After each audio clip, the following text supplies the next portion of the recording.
नमस्कार। हिंदी की कक्षा में आप सभी का स्वागत है। प्यारे बच्चों, आज की कक्षा में हम अलंकार के बारे में जानेंगे। अलंकार अलंकार अलम जमा कार दो शब्दों से मिलकर बना है। इसका अर्थ है अलंकृत करना या सजाना। अलंकार का शाब्दिक अर्थ है आभूषण। व्यक्तित्व को आकर्षक बनाने के लिए स्त्री या पुरुष अपने रूप को विभिन्न आभूषणों से सजाते हैं। आभूषणों की चमक से उनके सौंदर्य में चार चांद लग जाते हैं। इसी प्रकार अपने काव्य को सौंदर्य प्रदान करने के लिए कवि विभिन्न अलंकारों का प्रयोग करते हैं। इससे कविता न केवल आकर्षक प्रतीत होती है, बल्कि उसके अर्थ में भी चमत्कार उत्पन्न हो जाता है।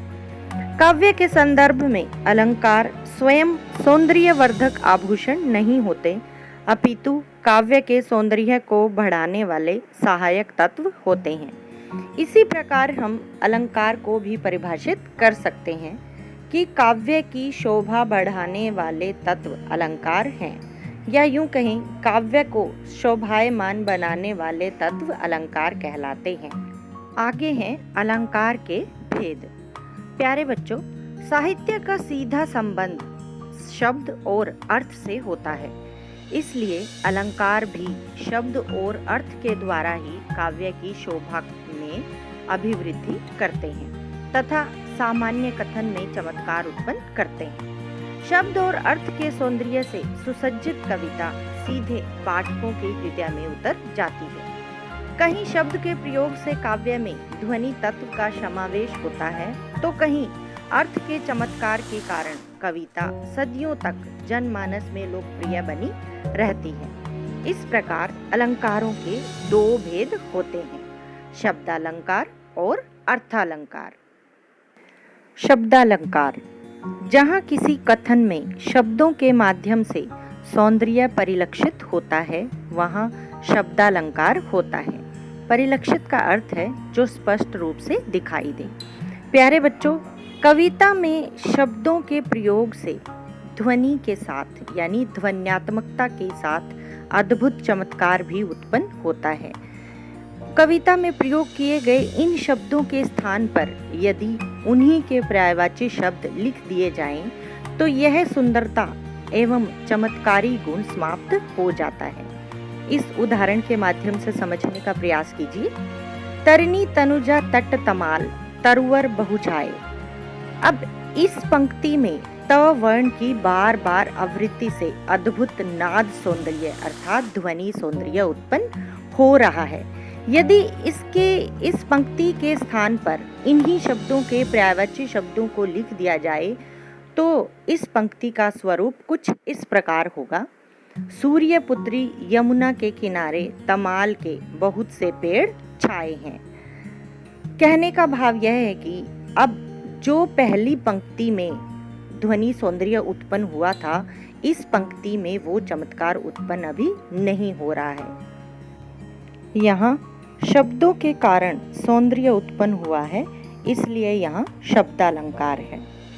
अर्थालंकार जहाँ कविता का सौंदर्य या चमत्कार विशेष शब्दों के प्रयोग पर आश्रित न होकर अर्थ, गुणों की तुलना, गुणों की समानता या गुणों के आरोपण के कारण बढ़ जाता है, वहाँ अर्थालंकार होता है।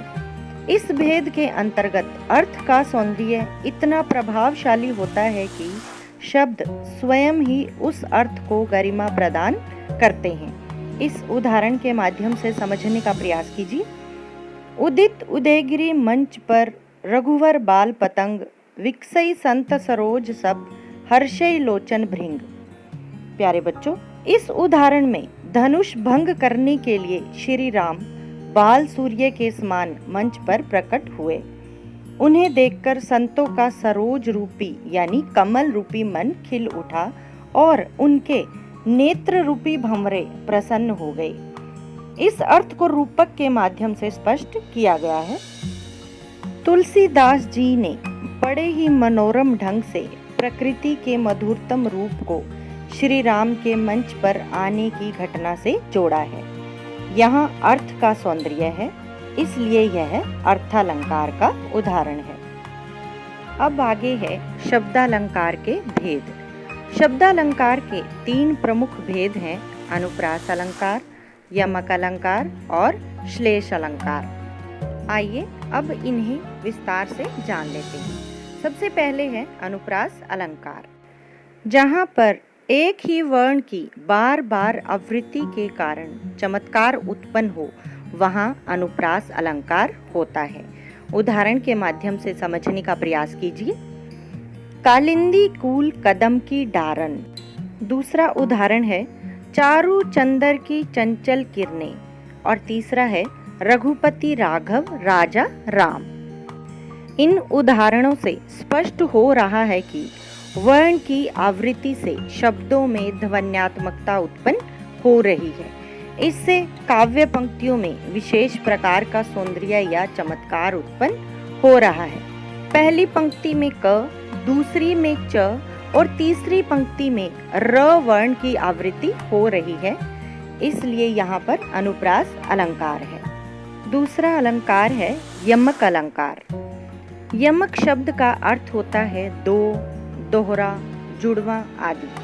जब एक ही शब्द ज्यादा बार प्रयोग हो पर हर बार अर्थ अलग अलग आए, वहाँ पर यमक अलंकार होता है।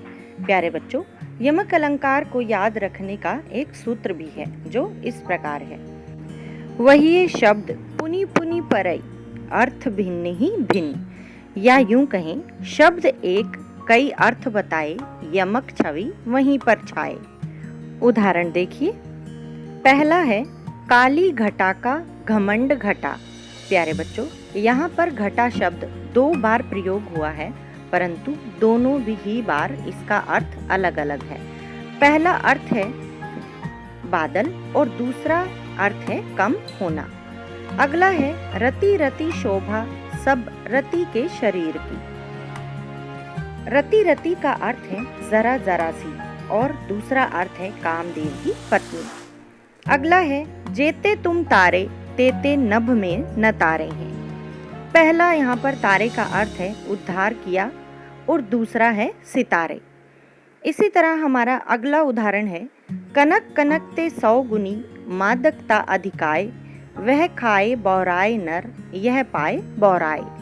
अब इस उदाहरण में देखिए, सोने में धतूरे से भी 100 गुना अधिक नशा होता है।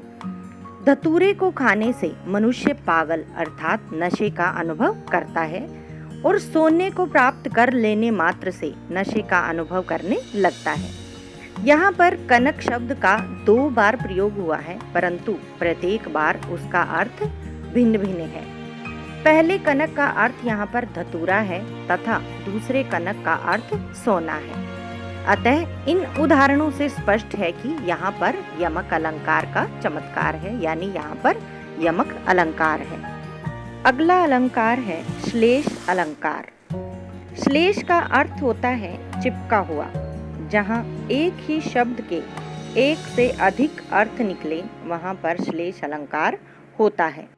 श्लेष अलंकार के बारे में किसी कवि ने बड़ा अच्छा कहा है, एक शब्द में हो जहाँ चिपके अर्थ अनेक, कहते कविगण हैं तहाँ अलंकारनित श्लेष। उदाहरण देखिए। रहीमन पानी राखिए बिन पानी सब सून, पानी गए न उबरई मोती मानस चून। प्यारे बच्चों, कवि कहते हैं कि मनुष्य को पानी अर्थात अपनी इज्जत अथवा मान मर्यादा की रक्षा करनी चाहिए। बिना पानी के सब सूना है, व्यर्थ है। पानी के चले जाने से मोती का, मनुष्य का और चून का कोई महत्व नहीं है। यहाँ पानी शब्द के 3 अर्थ हैं।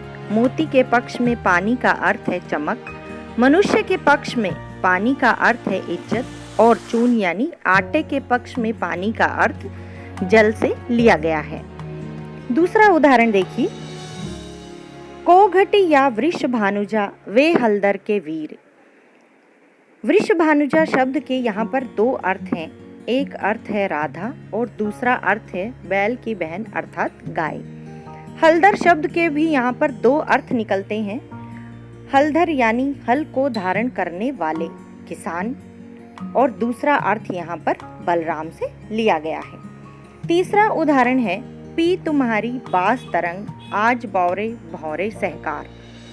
यहाँ पर कवि क्या कह रहे हैं कि हे सखी, तुम्हारे मुख की सुगंध की तरंगों से भंवरे बौरा गए हैं, अर्थात मस्त हो गए हैं। उधर सहकार अर्थात आम भी बौरा रहे हैं, अर्थात आमों पर मंजरियां निकल रही हैं। यहाँ बौरे शब्द के दो अर्थ हैं, अतः यहाँ शब्द श्लेष अलंकार है।